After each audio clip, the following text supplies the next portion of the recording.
Good morning, Shabbat Shalom. It is a good day. We are here at the Biblical Lifestyle Center in Texarkana, USA. We are here to discuss the Sabbath, the special Sabbath that leads us into a new season. And we'll enjoy, hopefully, a few moments of discussion of that in a few seconds. First of all, I just want to greet you and thank you for letting me come into your home, into your living room, or your television set, or your computer screen, or your smartphone screen, or in your car, wherever it is you may be listening, tuning in, seeking some fellowship, seeking some friendship, seeking hopefully some downloads of revelation, wisdom, understanding. So blessings to you. Thank you for joining in. Let us know you're here. If you would, just drop your name and your location, maybe your country or your city, your region, and any thoughts you have, any prayer requests, any comments, any questions you might have, or just anything you'd like to tell, praise the Holy One about or discuss. This is the week of Parsha Bamidbar. We have concluded last week our study of Sefer Vayikra, which is known to the Western world as the Book of Leviticus. That was the third of the segments of the scroll of the great wisdom stream called Torah. And we're going to enter the fourth wisdom stream, the fourth scroll, part of the scroll, which is called, in English, often called the Book of Numbers. Understandably, to the Western mindset, it looks like it's all about numbers, or mostly about numbers. From the Hebraic standpoint, it is not. That is not the essence of the book, although there are elements of numbering that are contained within the book. The elements of numbering lead to something much more significant. And a era, a season, a adventure, really that is going to be connected with those numbers, and those numbers are going to tell a story about. And so the name of the Hebrew book is one of its early words, and it's Bamidbar. Bamidbar is usually translated into English as in the wilderness or in the desert, and the idea here is we're about to enter into a season of time which will be characterized by the name Bamidbar. Our life will enter a phase that can only be described Hebraically as Bamidbar. We are going to we are being allured by the Creator of the universe into a season in the wilderness. Be allured into the wilderness, as he says in Hosea. And the idea here is that we have an obstacle course, a strategic obstacle course that he desires us to go through in order to train us for the mission that is our calling and is our destiny, the mission for which we were created and given the breath of life on earth in the first place. You have such a mission. We have such a mission. We have a purpose to be here on earth. We're not just here struggling and hoping to make the best life we can. We were strategically assigned, have been strategically assigned, are strategically assigned by our Creator to accomplish certain objectives. Some of those have to do with our family and our bloodline. Some of those have to do with the region in which he assigns us to live, study, work, whatever it may be. And some of which has to do with the time and the seasons in which we live, the generations, the toldot, in which we find ourselves planted and deployed. So, as we get started with this week's Parsha, I call it Bamidbar, after the name of the Parsha. The address in the Torah is Numbers 1:1, the beginning of the book, through 4:20. The first four chapters, almost all of the first four chapters of the fourth book of the Torah, Bamidbar in Hebrew, known in the Western world as Numbers. So I have subtitled our drash today in my little header, the little discussion we'll have around this study table and around our room today, our header, as the ultimate obstacle course. Welcome to the ultimate obstacle course. Welcome to the training ground. Welcome to boot camp. Welcome to the time of testing to see what we're made of. The Holy One knows. He believes we're made of better stuff than we even think we are made of, that we could possibly conceive that we are made of. He believes we are divine, eternal spirits housed in bodies that can overcome the bodily instincts and appetites, urges, fears, doubts, questions, in even hormones, overcome those things and accomplish kingdom objectives on earth as they are accomplished in heaven. But this, the desert, the wilderness, is our ultimate obstacle course. The season of year that we're in, the season of time that we're in, whatever northern hemisphere, southern hemisphere you're in, we're about to enter a season in which is comparable to what the children of Israel, the Bnei Israel, that are described in Numbers 1-4, are about to enter into. Our season coming up is our wilderness season. And we'll talk more about that specifically in a few moments. But welcome to the ultimate obstacle course. Gird up your loins, beloved. Get serious, get sober, get really prepared, because this is going to be the challenge of your life. But you can do this. Actually, you can't do this. But the eternal Spirit working within you, that is working in partnership and covenant with the Creator of the universe, can do this and will do this. It's all a matter of how we respond to the flesh, how we respond to the callings of our mind, our pseudo intellect, and how we respond to the Spirit. Which one will be the leader? Which one will take the lead? Which one will assert itself as the master, and which will be the slave? Well, if we understand where we are and what we're about to do, we should understand that there is, of course, a new season afoot. There is a moon cycle afoot beginning, most people believe, tonight at sundown. We will have Rosh Chodesh Sivan, the third month of the year since Israel's redemption, the ninth month of the year since the anniversary of man's creation. So we have, depending on how you calculate your year, whether you calculate it according to the basis of the creation year, which starts in the autumn, and Rosh Hashanah or Yom Teruah, or whether you start with the redemption year, which is the year of Israel covenant, which starts in the month of Nisan, or the first month of the barley harvest. So this is where you are. We're either in the ninth month of the year, beginning from the anniversary of man's creation, or the third month of the year from the anniversary of Israel's redemption. Sivan, it's called. It means joy. This is a season of joy because this is the culmination of the harvests of grain. And in the ancient world, as even today, we live by the grain. What the earth produces is what we live by. And so whenever we find the earth has produced for us a bountiful harvest of grain, in this case, wheat is the father of all grains. When that happens, this time of the year in the northern hemisphere, this becomes our season of joy. And it was so called by the Babylonians, not by the Hebrews.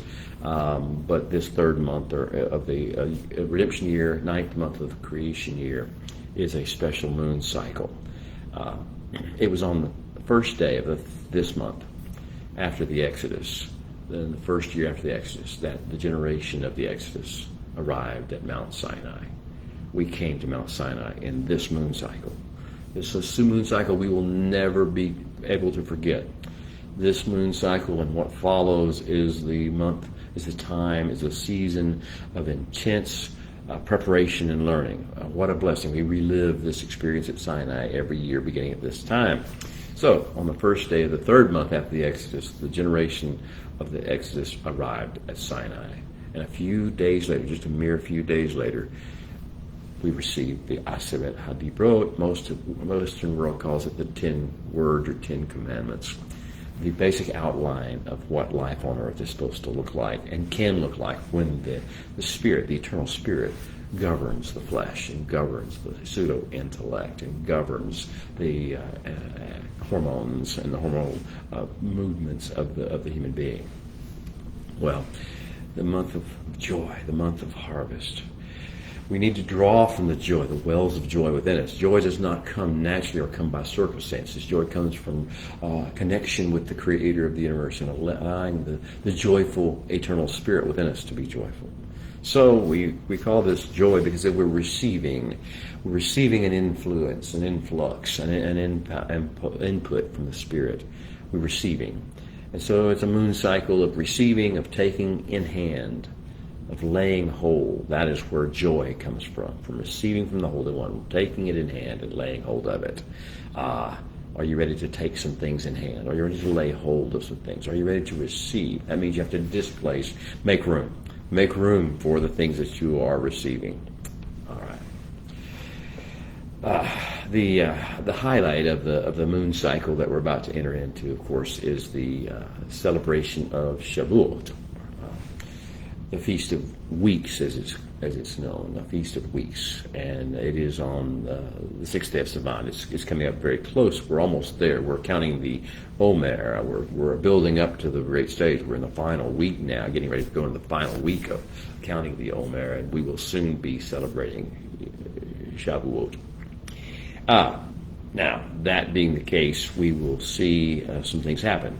Hag Sameach, Hag Shavuot Sameach. This is the Festival of Weeks, and the strange thing about the name is we are not really called to celebrate as far as the giving of the Torah, the Matan Torah, the Aseret HaDibrot, although this is the season in which we receive that. So we remember it, and this is eternally, the two are eternally connected. The receiving of the wheat every year is like receiving of the Torah every year. So we join these two factors together because they're inextricably intertwined in the realm of the Holy One. Same thing with regard to the disciples, followers, those who walk in the ways of Yeshua, the Messiah, and his release of the Ruach HaKodesh from heaven on this day. We receive it in this season, on this month. So this Festival of Weeks is strangely, it's not called the Festival of the Giving of the Torah. It's not called the Festival, like some people do call it that, but that's not what it's called in the Torah. It's also not called the Festival of the Receiving of the Holy Spirit, although that's the time that we do that. So what do we have instead? The name Shavuot has two basic meanings, and one of them is weeks, as we've said, Feast of Weeks. It's usually called the Feast of Weeks.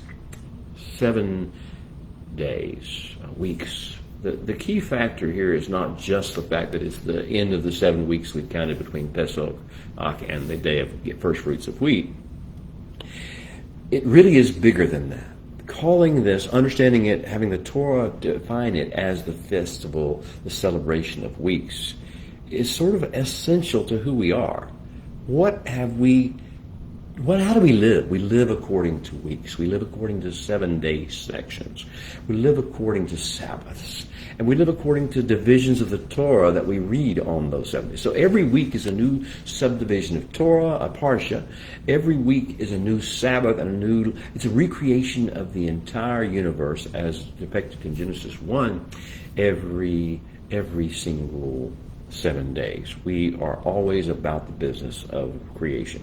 And calling it the Festival of Weeks is something that Torah does to remind us that this is our identity and this is our purpose. We are people of weeks. We're not just people of years or people of days or people of moments, special moments. We're people of weeks. We're people, and in fact, the rest of the world would have no understanding of a week if it were not for the Torah and the Hebrew people, the covenant.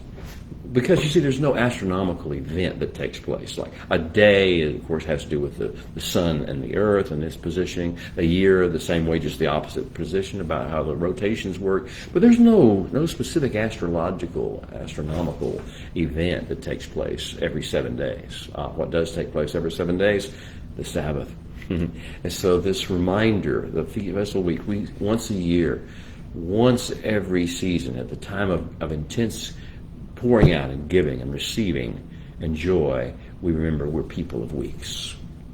And each week of our life is a unique recreation of the original creation song and story of Genesis 1 through 2-3. 1 through 2-3. Interestingly, in Hebrew, the word Shavuot also can mean oaths, vows, oaths. And to this regard, it is very similar to the oath that we proclaimed when we accepted the Torah from the Holy One. At that time, we made an oath. We vowed. We cried out, Na'aseh v'nishma. We will make what you just said, and we will listen to it, share it, get in tune with it, get in frequency with it, flow in rhythm with it. It's a lot to say. Na'aseh v'nishma. I think we will do and we will hear is what sometimes is strangely translated into English, lacking the fuller meaning of it. But we will make and build what you said, and we will vibrate in rhythm with you and flow in rhythm with you as we do so. These were the oaths that we made. These are what makes us the people of God.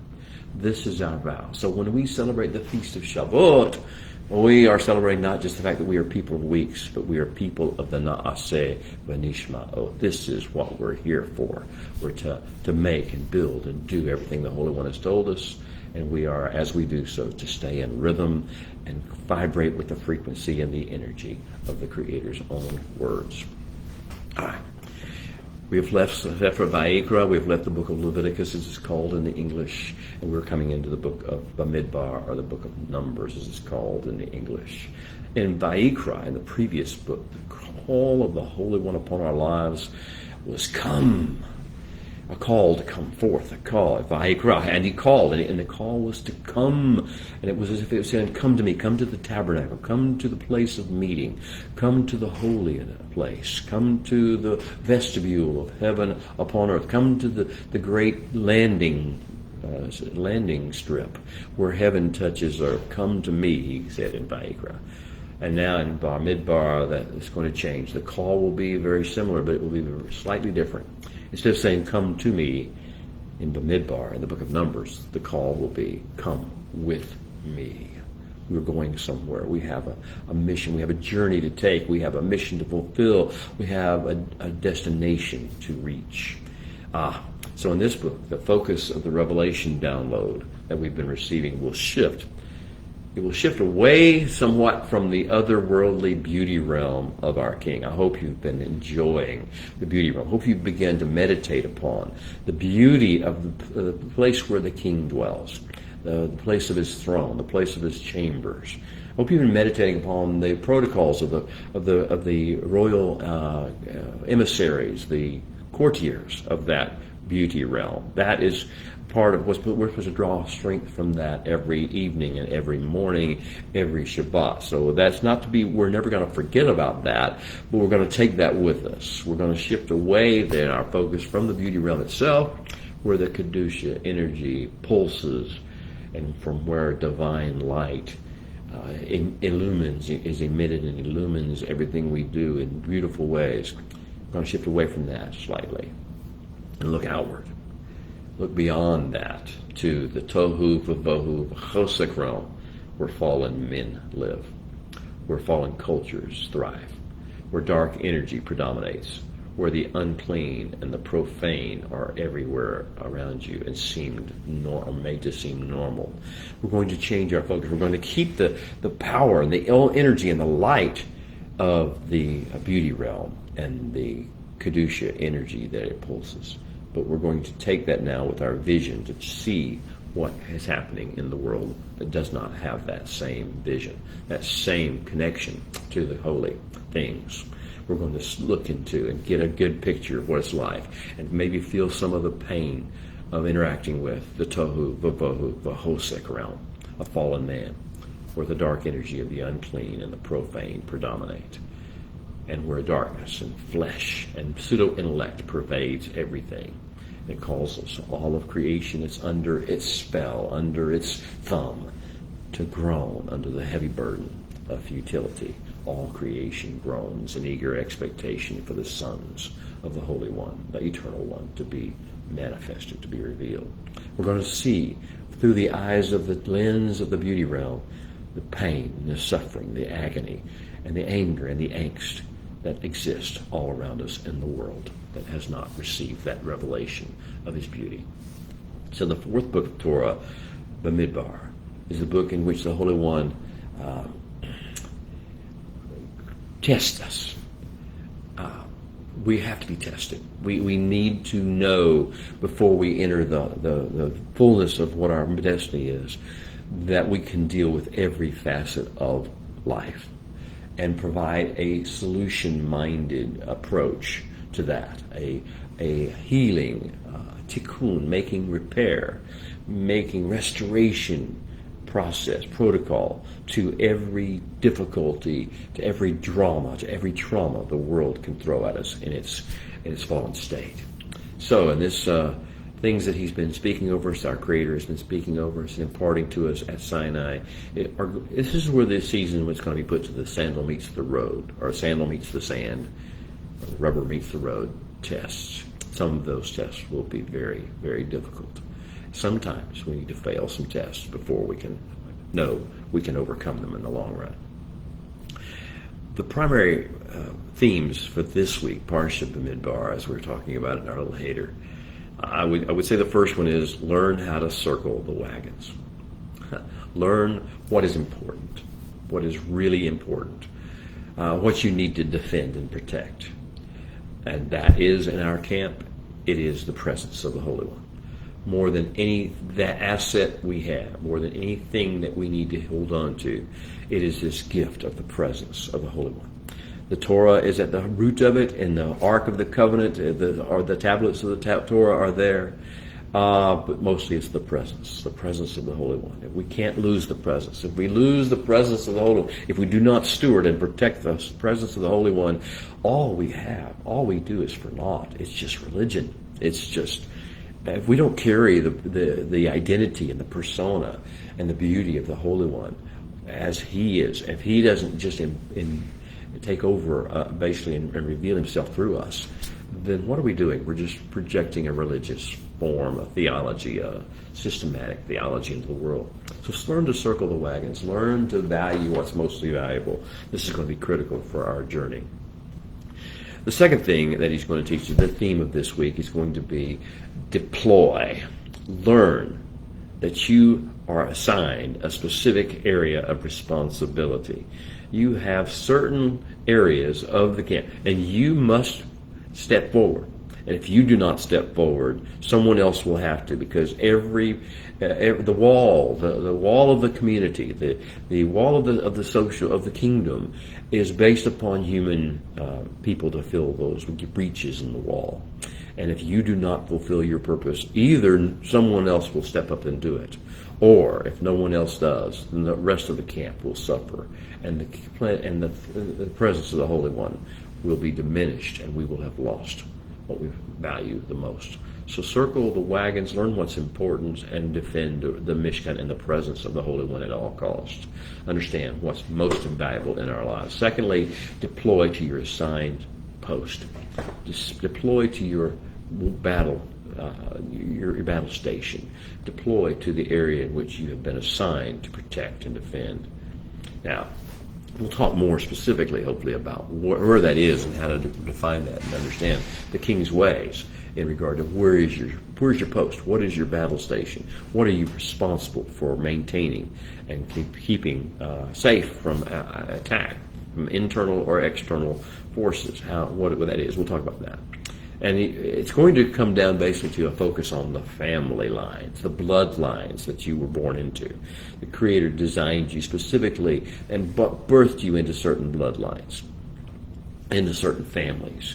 And the bloodline and the family it seems like sometimes you don't want to be in that family, you don't want to be in that bloodline. It says you need to be in that family and bloodline. Even if you don't always agree with people, even if they rub you the wrong way or you them.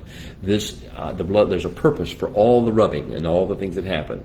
And there is a goal of redemption of tikkun that is awakened by virtue of all these things. So the focus is going to be on your assigned task, your assigned post, and your assigned battle station being responsible for your family, for your bloodline, for the one that the Holy One birthed you into. And you're going to have to learn how to become a kinsman redeemer, to think like a kinsman redeemer, to think bigger picture than just your own personal wants and your own personal needs and your own personal feelings and your own personal wounds and scars, your own personal objectives, your own personal goals. That you are part of a great nation and you are part of a bloodline and this bloodline has a mission that is critical to the world, critical to the needs of the world. And you don't have time to be caught up in offenses and drama between your family. We must learn and develop strategies to overcome those things and stay focused on what's really important. Doesn't mean we have to agree with everybody. Just go along with them and do what it means. We need to have strategies that are designed to heal, designed to restore, designed to move forward, as opposed to staying locked in a pattern or staying locked in an offense. So, warning to you all as we get ready to go into Sefer Bamidbar, as we get to go into the desert, into the wilderness areas, into the dry areas of life, into the season that we're about to enter into. It could get tense up in here. It could get really, really uncomfortable to our flesh. It could get really, really offensive to our pseudo-intellect and our sense of what we think we are and who we think we ought to be and who we think other people ought to be. And if we let our mind go crazy or our emotions go crazy or unrestrained in this period of time, we will suffer the consequences, as will our family and as will our bloodline, and as will the nation, and as will the presence of the Holy One in our world. So, since it's about to get tense up in here, how are you doing? Are you ready for this? How is your emunah? How is your faith? How is your trust in the Holy One? How is your connection to His Torah and His plan? How do you sense your value to Him and your purpose? And is that bigger to you than what you have to feel and want your self-expression? How about your shalom? How is your shalom, my beloved, my friends? We're in the little hater. You don't have to raise your hand. You just have to. How is your shalom, my shalom? How is your shalom? How are you doing? How is your joy? How is your hope? How is your confidence in the will and the plan of the Holy One? How is your love for your fellow man and for your Creator? We will test these things. These things will be tested. Bamidbar, the name means in a desert or in a dry wilderness. At least that's the way it's usually interpreted. It actually means in a place of whispering. Dabar, a place of buzzing, a place of vibration. Now, this is the thing about the desert or the dry wilderness is you sense there's voices speaking to you, and that's why Abraham in the desert and the wilderness or whatever, and then the children of Israel. A lot of what happened is you seem to be. It's dry. It's a deserted place. It's hard. It's difficult. It challenges you to the core. It's at the dry places. Well, that's where you need to hear the Torah most. That's where you need to be taught, need to be touched, need to be loved the most, is in the driest desert places. So, this is a dramatic change. We're going to leave Sinai shortly, not this week in Parsha Bamidbar, but in a couple of weeks we're going to leave, and we're going to go into the dry desert, and that's where this voice of the Holy One and the words of the Holy One and the living water of the Holy One will need to touch us. It will have to find us at our lowest place. That's what water does. It goes to the lower place. So what Torah is most effective at is when we are dry and broken and recognize our need, when humility has set in, as water goes to the lowest elevation. Torah has its greatest effect in those who are hungry, those who are thirsty, and those who know their weakness and their difficulties, and those who know how much they need the Holy One and His instructions. That's where we're going to be. Now, if you want to understand the essence of the book and all the journeys we're going to go through and all the challenges we're going to face over the next few weeks as we study our Sefer Bamidbar, if you want to understand that, you need to go and read ahead to Deuteronomy 8, verses 2 through 3, when Moshe is going to give us the kind of an after-the-fact summary of the whole experience that we haven't got done yet, but we're about to start with Bamidbar. Moshe is going to say, remember, because it's going to be in the past tense then. Remember that the Holy One, your God, led you all the way these 40 years. Oh, he hadn't told us it's going to be 40 years yet, but we're going to find out. Remember, he says in retrospect, that the Holy One, your God, led you all the way these 40 years, Bamidbar, in the wilderness, in the desert. Why? To humble you, because that's where Torah has its best effect, when you're humble. To test you, because you need to understand how much you need Him. To reveal what was in your heart, he says. Whether you would keep His mitzvot, His instructions of life, or not. This is the key factor. if we're going to maintain the most valuable asset we have, which is the presence, the manifest presence, the moving presence of the Holy One in our camp, we have to keep his mitzvot, challenge it. This is his instructions about how to do it. So it's the test, the wilderness, is to humble us, to test us, Moshe says, and to reveal what was in our heart, and specifically whether we would keep the mitzvot of Torah or not. And Moshe continues in his retrospect in Deuteronomy 8. He says, so he humbled you. Yes, we are about to be humbled. He allowed you to hunger. Yes, we are about to be allowed to be hungry. And he fed you. This is the good news. When we hunger, he feeds us. He fed you with manna, which you did not know, and nor did your fathers know, in order that he might make you know. And know what? Here's the famous words that Yeshua quoted, that man is not to live by bread alone, but man is to live. A man is to live by every word that proceeds from the mouth of the Holy One. If you want to understand what Parsha of Bamidbar, what Sefer Bamidbar, what the book of Numbers is, and the season in the wilderness is all about, Moshe has summed it up for you. It's about learning the value of the Holy One's presence and his words, learning how to stay humble, learning how to go through tests without complaining, learning how to expose what's really in our heart, which is the hunger, desire to do the will of the Holy One and fulfill his words. All right. Shall we sing the call to worship? If you join me, if you would. We always like to do this before we actually read the text. Baraku is the name of the blessing. It's always spoken before reading from the Torah. Baruch et Adonai Hamvorak. Baruch Adonai Hamvorak Leolam Vaed. Baruch Atah Adonai Eloheinu Melech HaOlam Asher Bakar Banu Mikol Ha'amin V'natan Lanu Et Torato. Baruch Atah Adonai Noten HaTorah. And now would you open our eyes, O Holy One, that we may see wondrous things in your Torah. For we are but strangers in the earth, so do not hide your commandments from us. The concluding words of Sefer Vayikra, the book of Leviticus, as is known in the Western world, were these. Ere ha-mitzvot, these are the commandments, these are the instructions for life. Asher tziva Adonai et Moshe, with which the Holy One enjoined Moshe. El b'nei Israel b'har Sinai, for b'nei Israel, for the children of Israel on the mountain of Sinai. The opening words of this week's Parsha, of this season's book, of the season of Bamidbar in the wilderness and the desert, are these. It starts with the voice of the Holy One. It says, Vayadaber Adonai el Moshe. And then the Holy One spoke to Moshe. Bamidbar Sinai be'ohel moed, in the wilderness of Sinai, in the tent of the testimony or witness. Be'achad l'chodesh hashni b'shana hashnot, on the first day of the first month of the second year. L'zeitam me'eretz Mitzrayim lemor, from their emergence, coming out of the land of Egypt. And he said, Se'u et rosh kol adat b'nei Israel, lift up the heads of all the witnesses and the witness throng among b'nei Israel.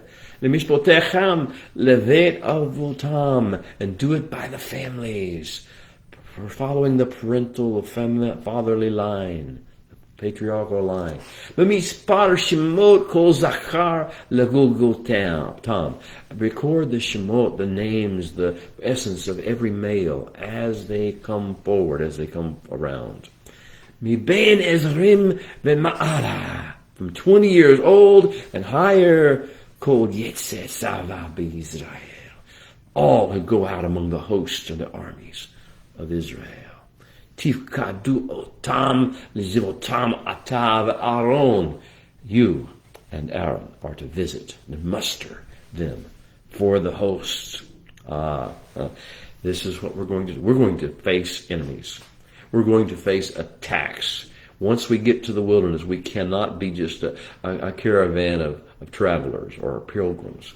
We need to be arrayed as an army, resplendent with banners. We need to be a fighting force. We need to be able to defend the people around us, our families and our homes and our tents and our possessions. We need to be able to defend most of all, however, the tabernacle, the very beautiful place, the beachhead of heaven upon earth that we are privileged and honored to carry in our midst. At the center of our camp is the manifest presence of the Holy One dwelling in that tabernacle. That is our most precious possession. We will encamp around it, but we will encamp strategically, each one with a force, a place, a battle station, a assigned space that we're to be responsible for, and it will be connected to our family. So what we're going to have in the book of Bamidbar, it begins right here, but then it begins with the final preparations for departing Sinai. If we're going to depart Sinai and face our enemies, we need to be prepared. And the things that we're going to be doing in the first 10 chapters of the book of Numbers, Sefer Bamidbar, are going to be the final preparations for our departing of Sinai, going off in the wilderness, facing the enemies that we will face. The second part of the book, beginning at chapter 10, verse 11, it's actually a short little section, but it's the great departure narrative. This is the description of when we actually leave Sinai: banners waving, flags flying, in place, in our positions, at our battle stations, with the tabernacle at the center, and the priests and the Kohanim and the Levites in the lead, and we will see how majestic it is and how it's supposed to look. And then we'll see what actually happens when the rubber meets the road, the sandal meets the sand, and the enemies start to appear, either without or within. We'll learn the tests that are coming and how to overcome them, hopefully. And then in part 3 of the book, the chapters 12 through 36 of the book are going to be a detailing of the challenges we meet along the way, from Sinai, first of all, to Kadesh Barnea, where then we have the sin of the spies, and then from Kadesh Barnea eventually to the plains of Moab, where we finish the book and begin the narrative of the book of Deuteronomy, or Devarim. So that's what our book will consist of. The actual parsha that we read this week, that we study on this Sabbath, this one of the weeks that we're called to live by. This parsha of Bamidbar will cover the census, or the lifting of the heads of the people that are going to be responsible. We're going to take responsibility for the safety and protection of the camp. We can't do it alone. We must do it, but we must do it according to the instructions of the Holy One, in partnership with the Holy One, and He will guide and protect us in that case. So the census, so the lifting of the heads, is chapter 1. Every male, other than the tribe of Levi, which we'll get to later, other than the tribe of Levi, every male in the camp and any tribe, 20 years and up, will step forward and declare his name, his father's name, his tribe, and he will receive a commission, as it were, into the army. And he will receive an assignment, a specific place that he is responsible for. The number of the names will be referenced. The number of the names will be 603,550. Again, not counting the tribe of Levi, which has 22,000 of its own, and counted a little different way. But 603,550 men of the tribes other than Levi, 20 years of age and up. These are the ones who will be the witnesses. These are the ones who will be the protecting force, the defensive force. These are the ones who will protect their family, defend their homes and their possessions. These are the ones who will protect the tabernacle and the presence of the Holy One amongst us. And then the second part of this week's parsha has to do with the Levites. As we mentioned, they were separate.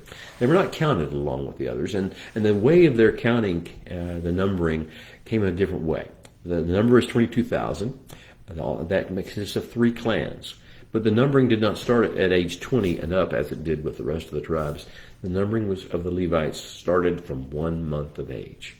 From 1 month of age. Now, you say, how in the world? And their responsibility is going to be assigned.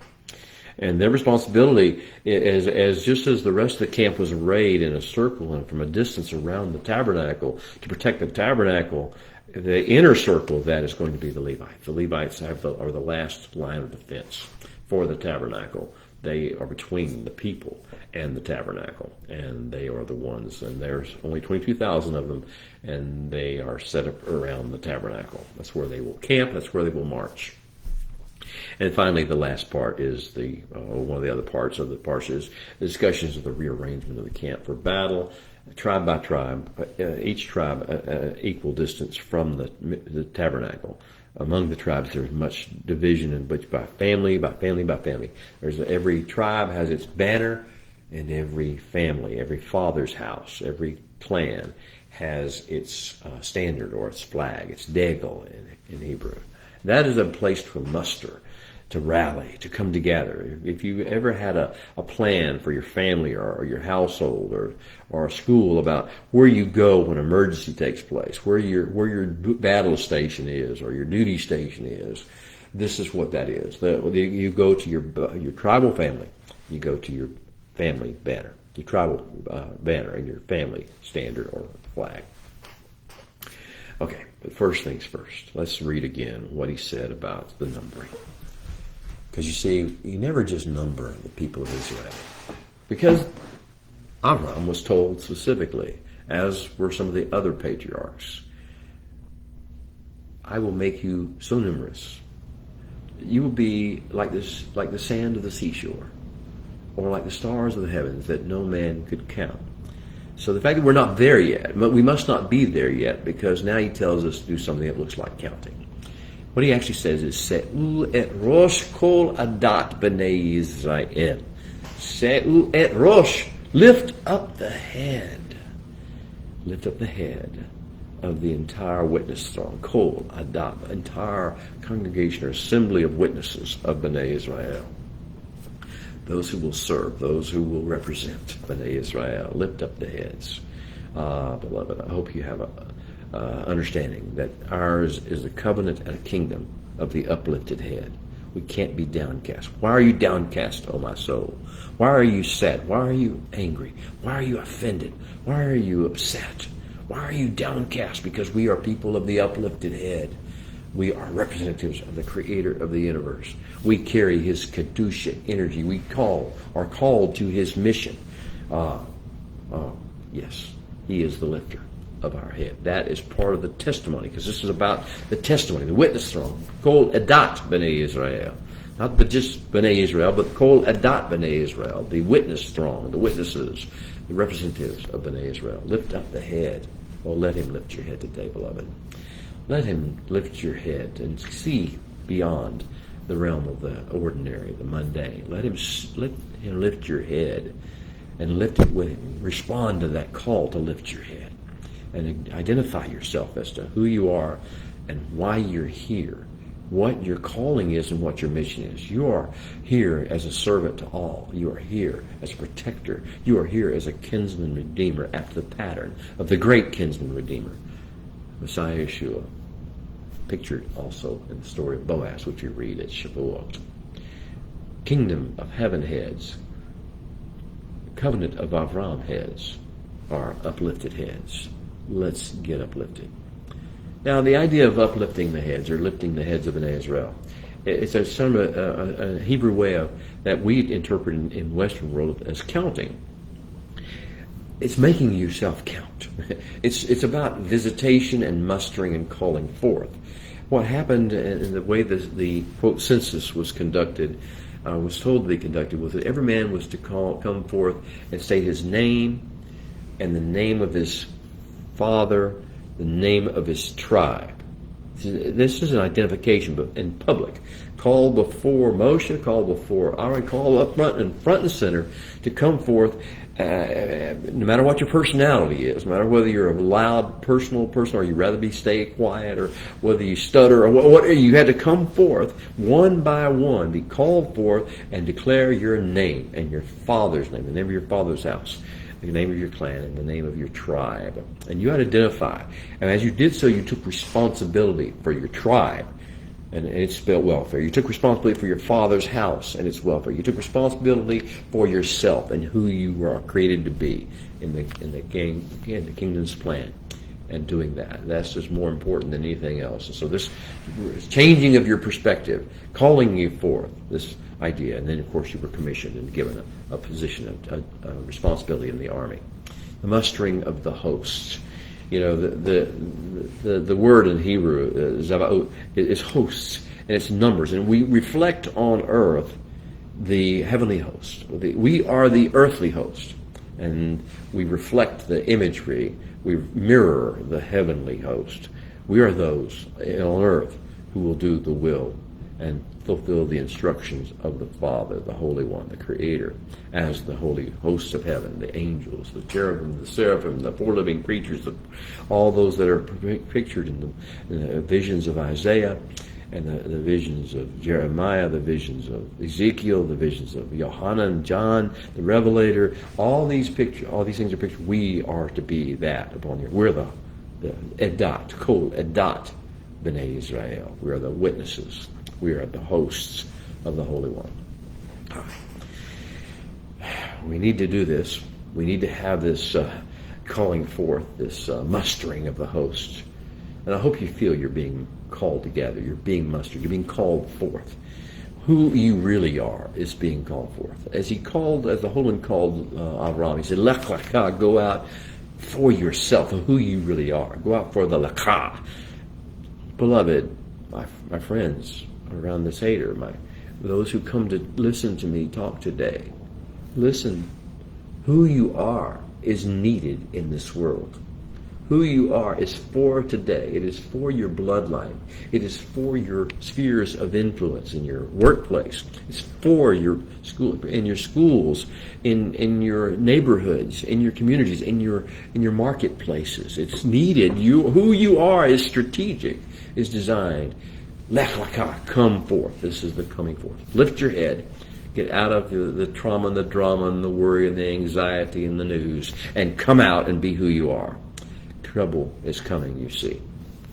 Enemies, real enemies, powerful enemies, organized enemies are going to attack us. More than just the Amalekites, who just are a wild bunch of barbarians. Real organized enemies are going to start attacking.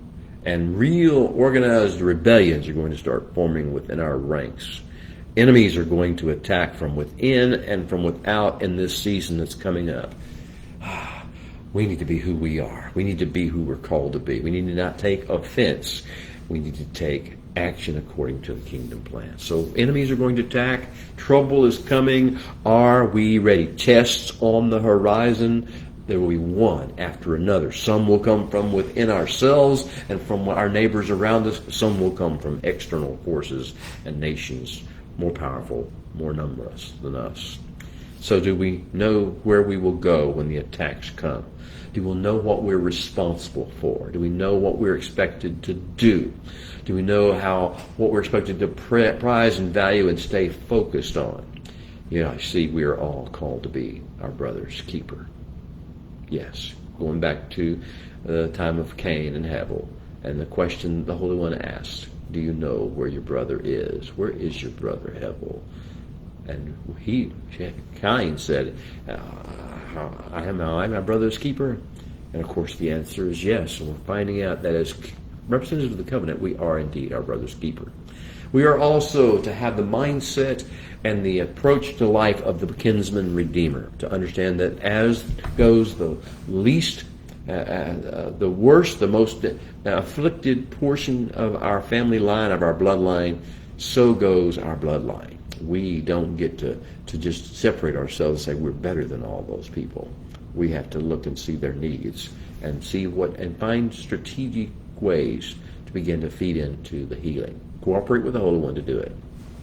You see, beloved, we're about to learn the secrets of human interaction the Holy One's way. Interaction with cultures, the Holy One's way. Interaction with other ethnicities, the Holy One's way. Interaction with our own needs of the flesh, our own desires and appetites of the flesh. Interaction with the attitudes of our mind and the propaganda of the world. We are about to learn interaction the Holy One's way. You see, what we learn about Bnei Israel and the messages from this book of Bamidbar are that we are composed of many tribes, of many clans, of many fathers' houses. In those tribes, in those clans, and in those fathers' houses come many personalities, many perspectives.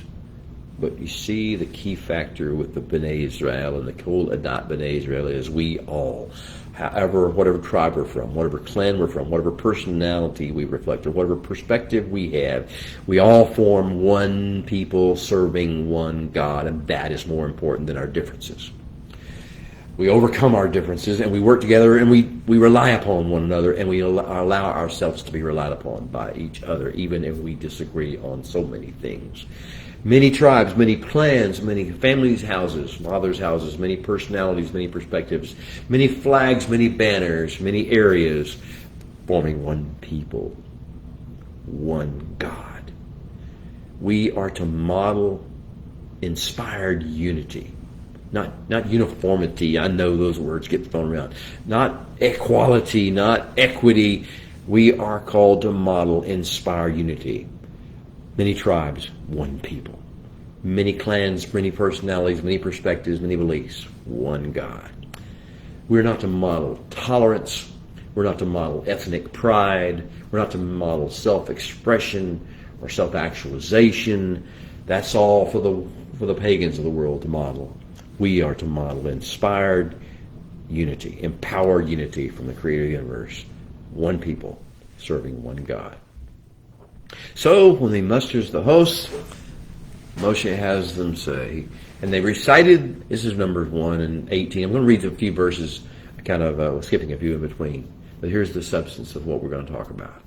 And they recited their toledot, their stories, their family stories, by their families, by their fathers' houses, according to the number of the names, from 20 years old and above, each one individually. And these are the pekudim, these are the accounts that Moshe took account of. Aaron as well, and the 12 men who were of the princes of Israel did. One from each paternal family were there.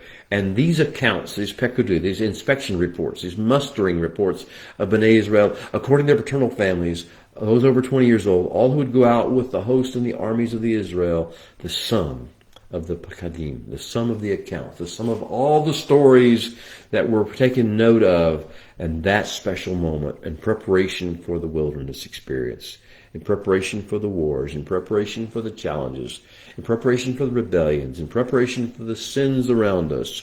The sum of the pekudim was 603,550, not counting the Levi'im. Oh, beloved, there's a story here. Each one of us matters, and yet we matter most when we are part of the unity, part of the country, part of the nation, part of the witness throng. We have a story to tell. We have a song to sing. We have a world to love and heal. We have bloodlines to redeem and restore. We are the children of the living God. We indeed are called to mighty and wonderful things. Let's gird up our loins. Let's lift our heads. Let's go to our battle stations and let's prepare for anything that may come, staying focused on the one thing that matters most, the presence and the words and the ways of our King. Shabbat Shalom, everybody. We'll see you soon.